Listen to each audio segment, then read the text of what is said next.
بسم اللہ الرحمن الرحیم۔ السلام علیکم دوستو دا پبلک سٹینڈز فورم پر آپ کو خوش آمدید کہتے ہیں۔ اور جس طرح پچھلے اتوار کو ہم لوگوں نے صلاۃ کے اوپر ہم نے ڈسکس کیا تھا، تو آج کا موضوع ہمارا شرک ہے اور فرقہ بندی ہے، اور اس کو ہمارے دونوں اسکالرز جو میری لیفٹ سائڈ پر رومی صاحب تشریف فرما ہے، اور یہ قرآن کے پر ان کی بڑی ریسرچ ہے، اور دوسری سائڈ پہ سید فداء حسین شاہ صاحب ہیں، اور ان کے یہ قرآن کے بڑے اچھے محقق اور ان کے طالب علم ہیں۔ اور ان سے اب ہم پوچھیں گے، کیونکہ شرک اور فرقہ بندی کے حوالے سے ہم نے جو گفتگو کرنی ہے، کیونکہ ایک بات عمومی طور پر ایک بات اسٹیبلش ہے، جب کوئی قوم جب کوئی فالوئنگ کرنا لے کسی آئیڈیالوجی کے، مختلف فکروں میں تصورات میں بٹ جائیں، نظریاتی والوں سے بٹ جائیں، تو وہ پھر منقسم ہوتے ہیں، وہ ایک قوم نہیں رہتے، وہ انتشار پیدا ہو جاتا ہے۔ یہ ایک بنیادی طور پر ہم نے بات دیکھی ہے۔ اب ہم اس کو قرآن کے انداز میں دیکھتے ہیں، قرآن اس کے اوپر اللہ تعالیٰ نے کیا فرمایا ہے اس کے اوپر۔ تو میں سب سے پہلے سید فداء حسین شاہ صاحب سے عرض کروں گا، درخواست کروں گا کہ شاہ صاحب آپ ہمیں وضاحت فرمائیں، شرک کیا چیز ہے؟ شرک کا جو لفظ ہے نا، اس کا مادہ ہے شین رے کاف، شراک۔ شراک کا مطلب ہوتا ہے برابر کرنا، تقسیم کرنا، یہ اس کا مطلب ہوتا ہے۔ اور شراک ویسے بنیادی طور پر جو تسمہ ہوتا ہے جوتے کا، اس کو کہتے ہیں۔ اس سے ہمیں بہت پرہیز کرنا چاہیے، یہ ظلم عظیم ہے۔ اللہ پاک نے بے شمار مرتبہ اس چیز کو بار بار دہرایا ہے، بار بار دہرائے۔ یہی چیز ہے جو انسان کو فرقوں میں تقسیم کرتا ہے، اور جو قوم فرقوں میں تقسیم ہو جاتی ہے، وہ آج نہیں، کل نہیں، سال بعد نہیں، 5 سال بعد نہیں، 10 سال بعد نہیں، آہستہ آہستہ تباہی کی طرف چل پڑتی ہے، یہاں تک کہ وہ تباہ ہو جاتی ہے مختلف انداز میں۔ اس لیے ہمیں شرک سے اور فرقہ بندی سے پرہیز کرنا چاہیے۔ فرقہ بندی کو بھی اللہ پاک نے مختلف انداز میں کئی دفعہ ریپیٹ کیا ہے۔ یہ لفظ بنا فرق سے، فے رے کاف اس کا مادہ ہے۔ اس کی ضد جو ہے وہ اتفاق ہے۔ عموم طور پر فرقہ بندی 3 قسم کی ہوتی ہے، ایک تو گھروں میں ہوتی ہے، ایک معاشرے میں ہوتی ہے، ایک ملک میں ہوتی ہے۔ یہ تینوں چیزیں تباہ ہو جاتی ہیں، ہر جگہ کے اوپر اس کا مختلف مقام ہوتا ہے، اور آپ بھی اگر غور و فکر کریں گے تو آگے سے آپ کو خود سمجھ آ جائے گی۔ اور اللہ پاک نے سورہ بقرہ کی 103 نمبر آیت میں کہا ہے، وَاعْتَصِمُوا بِحَبْلِ اللَّهِ جَمِيعًا وَلَا تَفَرَّقُوا۔ تو اللہ تعالیٰ نے کہا ہے کہ میری رسی کو مضبوطی سے پکڑ لو اور فرقہ بندی میں مت پڑو۔ اور یہ آپ دیکھ لیں کہ جو بھی قوم فرقہ بندی میں پڑتی ہے، وہ ہو نہ ہو گرنٹیڈ خود خالق کائنات نے دی ہے کہ وہ تباہی کا شکار ہو جاتی ہے۔ اور اس کا بہترین طریقہ یہ ہے، ہم قرآن پاک کو پکڑ لیں، اس کی روشنی میں ہمارے ہر ایک مسئلے حل ہو سکتے ہیں، اور اس میں ہمیں پوری توجہ دینی چاہیے۔ شرک اور فرقہ بندی انسان کے ہر معاشرے کے بھی دشمن ہے، انسان کے بھی دشمن ہے، اور ملکوں کے بھی دشمن ہے۔ یہ ہم اسے کہہ سکتے ہیں کہ یہ ایک بہت بڑی بیماری ہے۔ ایک جسمانی بیماری ہوتی ہے، ایک نفسیاتی بیماری ہوتی ہے، کیونکہ انسان کی زندگی نفسیات اور جسم سے مل کر بنی ہوئی ہے۔ تو یہ نفسیاتی بیماری جتنی بھی ہوتی ہے نا، یہ ہمارے پر جسم پر بہت اثرات ڈالتی ہیں، تو ہمیں ان بیماریوں سے بچنے کی بھرپور کوشش کرنی چاہیے۔ نہیں، آپ نے دراصل میں آپ سے شرک کے بارے میں نے سوال کیا تھا کہ شرک کو قرآن نے کس انداز سے بیان کیا ہے اور اس کے بارے میں کیا وضاحت ہے۔ بہرحال یہی سوال میں اگلے راؤنڈ پہ پھر آپ کے پاس حاضر ہوں گا، تو میں یہی سوال رومی صاحب سے کروں گا کہ رومی صاحب آپ وضاحت فرمائیں کہ شرک کے بارے میں اللہ تعالیٰ کا کیا فرمان ہے، اس کے شرک میں جو انگریڈینٹس ہے کہ کہتے ہیں یار یہ وہ فلاں مشرک ہو گیا۔ دیکھیں، بنیادی بات یہ ہے شرک سمجھنے کے لیے کہ نبی پاک کے دور میں جو کفار مکہ تھے یا مشرک تھے، یہودی اور عیسائی وغیرہ تھے، وہ تمام لوگ اللہ کو مانتے تھے، ٹھیک ہے جی۔ فرشتوں پہ بھی ان کا ایمان تھا، اسماعیل اور ابراہیم اور دیگر لوگوں کو پیغمبر بھی مانتے تھے، تو آخرت پہ بھی ان کا یقین تھا وہ۔ لیکن اچھا اس کے علاوہ وہ تمام چیزیں عبادت کے طور پہ بجا لاتے تھے جو ہم بجا لاتے ہیں. وہ صلات بھی پڑھتے تھے. قرآن میں نا ان کی صلات تالیاں پیٹنا سیٹیاں مارنا تھی.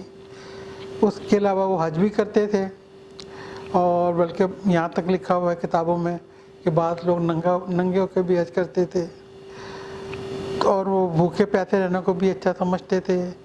مطلب کہنے کا یہ کہ وہ تمام افعال جو آج کل ہم کر رہے ہیں اور وہ تمام عقائد جو ہمارے ہیں وہی عقائد قریش کے, اہل مکہ کے, یہودیوں اور عیسائی کے تھے. تو سوال یہ پیدا ہوتا ہے کہ پھر ہمارے نبی وقت کیا پیغام لے کر آئے تھے, ان کا مشن کیا تھا؟ تو اس کے لیے میں پہلے قرآن کی آیت ہے کہ لوگوں کی اکثریت, قرآن کی آیت ذرا کوٹ کر دیجیے گا. وہ نمبر تو مجھے یاد نہیں ہے, کر دوں گا, کہ لوگوں کی اکثریت ایمان رکھنے کے باوجود مشرک ہے. تو مسئلہ یہ تھا کہ وہ وقت جو اہل عرب تھے وہاں کے, وہ سارے شرک میں مبتلا تھے. تو نبی پاک کا یہ مشن تھا کہ وہ ان کو ظلمات سے نکال کر نور کی طرف لے کر آئیں. تو قرآن میں ہے, حضرت لقمان کے حوالے سے آیت ہے, اپنے بیٹے سے وہ کہہ رہے ہیں بیٹا شرک نہ کرنا, شرک ظلم عظیم ہے. تو ظلمات سے حوالے سے ہم یہ کہہ سکتے ہیں کہ شرک اور اس طرح کے دوسرے جو ہیں وہ ظلمات ہیں. اور نور آپ کو پتہ ہی ہے کہ اللہ پاک کا قرآن ہے. تو نبی پاک کا مشن یہ تھا کہ وہ لوگوں کو شرک سے نجات دلوائیں اور ان کو صحیح تعلیمات کی طرف لائیں. اس لیے میں بتا رہا ہوں, تو ان کا اصل مقصد یہ تھا, وہ آیت بھی ہے کہ آؤ سو ایک بات کی طرف کہ ہم شرک نہیں کریں گے. اچھا ہمارے یہاں جو ہم سمجھتے ہیں کہ جی ہم بتوں کو سجدہ نہیں کرتے, یہ نہیں کرتے, وہ نہیں کرتے, تو ہم مشرک نہیں ہیں. مشرک تو وہ اہل مکہ تھے جو بتوں کو سجدہ کرتے تھے. یہ بات غلط ہے. بلکہ میرا جہاں تک خیال ہے, ہم لوگ تقریباً مور دین 98% لوگ جو ہے نا وہ شرک میں مبتلا ہیں. یہ جو چیزیں بتاتے ہیں شرک ہیں, یہ بنیادی طور پہ شرک نہیں ہے, یہ مظاہر شرک ہیں. یعنی ایک مشرک شخص جو ہے نا وہ یہ حرکات بجا لاتا ہے. ہاں, اب شرک کیا ہے؟ تو قرآن نے واضح طور پہ کہہ دیا ہے کہ نہ ہو جاؤ ان مشرکوں میں سے جنہوں نے اپنے دین کو ٹکڑے ٹکڑے کر دیا ہے.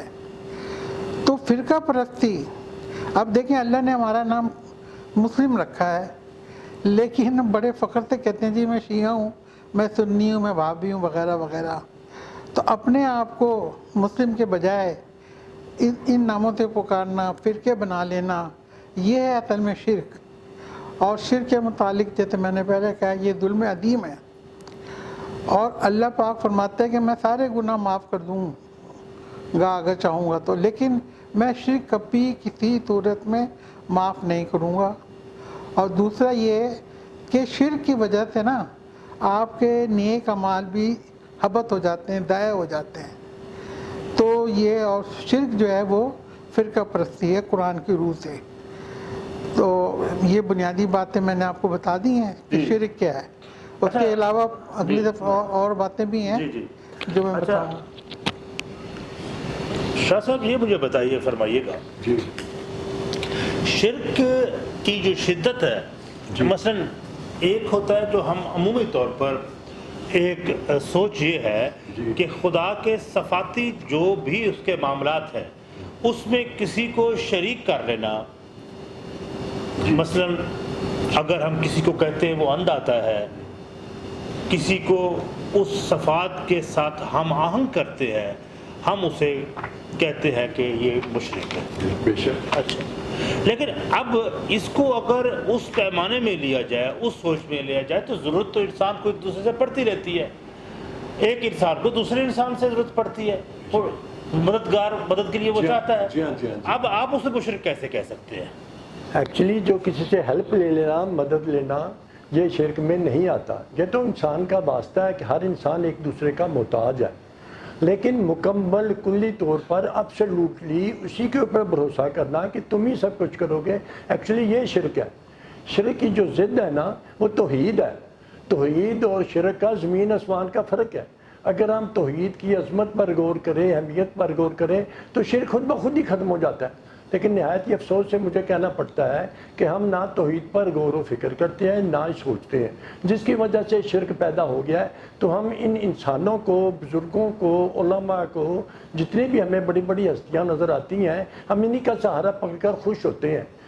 علماء سے علم حاصل کرنا بری بات نہیں ہے، میں بھی کرتا ہوں، بڑے عرصے سے کر رہا ہوں، ان سے ہیلپ لیتا ہوں سب کچھ. لیکن ان پر کلی کر لینا جی آپ نہیں سب کچھ کرنا ہے، یہ بالکل غلط ہے. اللہ کے اوپر کرنا چاہیے. اور صرف اگر میں کہتا ہوں بندہ 5% بھی توحید کے متعلق غور و فکر کرے، جیسے ہم نمازیں پڑھتے ہیں، مسئلے کے 5% بھی غور کرے تو شرک خود بخود ختم ہو جاتا ہے.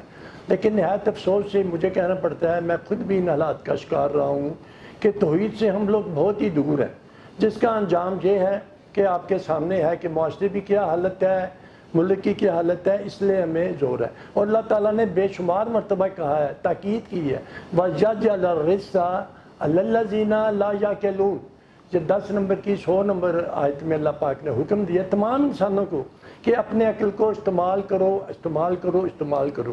اب تمام دنیا پہ ذرا غور کر کے دیکھیں نا، جنہوں نے عقل کو استعمال کیے وہ پر کہاں پر کھڑے ہیں اور ہم کہاں پر کھڑے ہیں. جتنے بھی غیر ملکی محقق مسلمان ہوتے ہیں، جن میں سے مارماڈیوک پکتھال کا نام قابل ذکر ہے، علامہ اسد کا نام ذکر ہے، اور بے شمار ہے، وہ جو مسلمان ہوتے ہیں جو کسی فرقے میں نہیں جاتے، وہ خالی مسلمان بنتے ہیں. ہم نے کبھی تم کیوں مسلمان بنتے ہو؟ میں تو دیوبندی ہوں، میں تو نقشبندی ہوں، تو بہتر ہے میری جماعت میں آ جاؤ. تو وہ کبھی قبول نہیں کریں گے. وہ کہیں گے نہیں ہم نے مسلمان بننا ہے کیونکہ خالق کائنات نے لکھ دیا ہے. سورہ حج کی 78 نمبر آیت میں اللہ پاک نے لکھا ہے کہ ہم نے تمہارا نام مسلمان رکھا ہے، لہٰذا ہمیں مسلمان بننے کی کوشش کرنی چاہیے اور اسی میں ہماری کامیابی ہے. لہٰذا میری آخر میں صرف چھوٹی سی درخواست ہے کہ اگر میری بات آپ کو پسند آئے تو آپ لے لیں، کیونکہ اللہ نے آپ کو یہ حق دیا ہے. اگر نہیں پسند آئی تو چھوڑ دیں. جی بہت شکریہ. آپ نے سید فداء حسین شاہ صاحب آپ نے ڈیٹیل میں بات کی، لیکن بہرحال ایک چیز ہے، اللہ تعالیٰ نے جب انسان کی تخلیق کی تو اس نے اشرف المخلوق قرار دیا. اب ایک شخص، ایک انسان جب شرک کرتا ہے تو اس کو کیا نقصان پہنچ سکتا ہے؟ انسانیت کے حوالے سے میں رومی صاحب آپ کی طرف آ رہا ہوں، آپ مجھے بتائیں کہ انسانیت کو کیا نقصان پہنچ سکتا ہے اگر وہ شرک کر رہا ہے، اس کو آپ ڈسکرائب کریں. السلام علیکم. دیکھیں، شرک کو جب اللہ نے ظلم عظیم کہا ہے تو لامحالہ یہ ایک ایسی چیز ہے جو انسانیت کے لیے زہر قاتل ہے. اب آپ دیکھیں تو کہ ہماری دنیا کو دیکھ لیں، ایک طرف عیسائی ہیں، ایک طرف یہودی ہیں، مسلمان، ہندو ہیں. یہ کیا ہیں؟ یہ سارے کے سارے فرقے ہیں اور یہ بام سر پرے پیکار ہیں، ایک دوسرے کو قتل کرنے کو دوڑتے ہیں. ایک دوسرے پیکار ہے نا، ہر ایک کو ایک دوسرے سے لڑائی کیوں ہو رہی ہے؟ اب آپ کو مثال دیتا ہوں کہ اگر آپ ہمارے پاکستان میں کوئی بریلوی جا کے اہل حدیث کی مسجد میں چلا جائے تو اس کو وہاں مارتے ہیں، تو یہاں کیوں آیا؟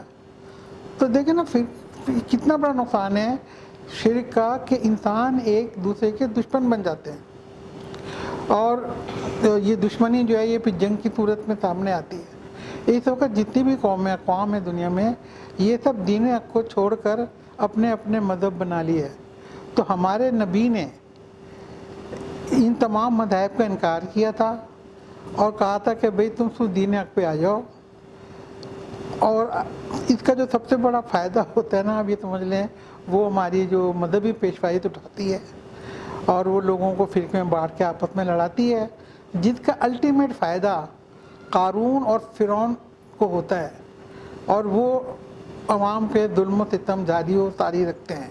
کیونکہ یہ دونوں، قارون کا مطلب ہوتا ہے 2 سینگوں والا، تو قارون کا یہ جو دوسرا سینگ ہے نا، یہ حمانیت یعنی مذہبی پیشوائیت ہے. تو یہ اس بہانے، فرقے کے بہانے، اپنے فرعون کو فل سپورٹ، اپنے قارون کو فل سپورٹ دیتی ہیں، اور اس کی وجہ سے عوام جو ہیں وہ پستے رہتے ہیں. اور آج کل ایک اور نعرہ بڑا مشہور ہو رہا ہے کہ مذہبی ہم آہنگی پیدا کی جائے. بھائی مذہب تو سارے کے سارے غلط ہیں، ان میں ہم آہنگی کیسے پیدا ہوگی؟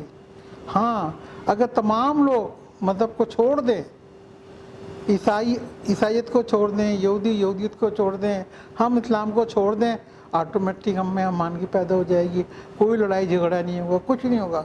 اور آپ تاریخ اٹھا کے دیکھ لیں، تقریباً دنیا کی زیادہ تر بلکہ 90 سے زیادہ جو لڑائیاں ہوئی ہیں باہمی طور پہ، وہ شرک کی وجہ سے ہوئی ہیں۔ اب صلیبی جنگیں دیکھ لیں، عیسائی آگے جی ہم نے مسلمانوں کو مارنا ہے۔ یہ ہندوستان پاکستان میں دیکھ لیں، ہندو ہمیں مارتے تھے، ہم ہندو کو مارتے تھے۔ روبی صاحب، اصل میں نے یہ محسوس کیا،